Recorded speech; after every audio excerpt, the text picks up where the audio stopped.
Many of you men are letting down on your God-given responsibilities. Paul said in 1 Timothy 5:8, "But if any provide not for his own, and especially for those of his own house, he hath denied the faith, and is worse than an infidel." That means it's your place, not your wife's responsibility, to provide for your family.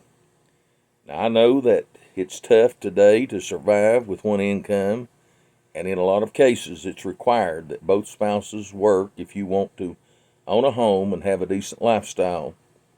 If your wife has a job, big or small, good or bad, then well, good for you. But if your wife makes more than you, as mine did when we were first married, it's still your biblical place, not hers, to support your family.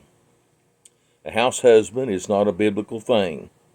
Personally, I can't imagine how a man who is not disabled can look at himself in a mirror and know that he's looking at a real man.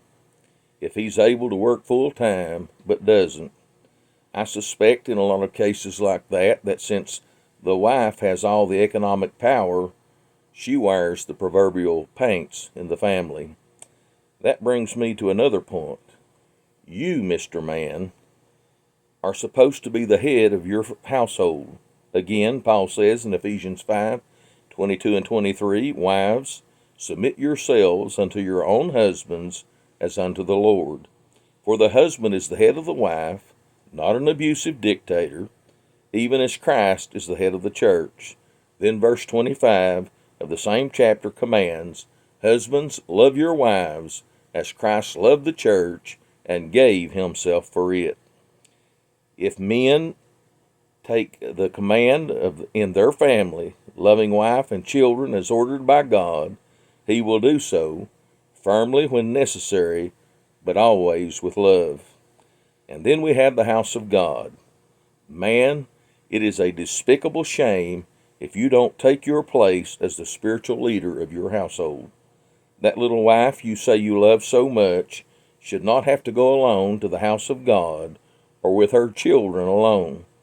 You should be setting the example in your family. In many cases, perhaps most, if husband and daddy goes to church, mama and the children will follow. Your failure to do so could result in you being partially responsible for your children leading a life of wreck and ruin, and maybe eventually going to hell. I say unto you, man, step up and be a real man and take your biblical responsibilities that God has commanded you.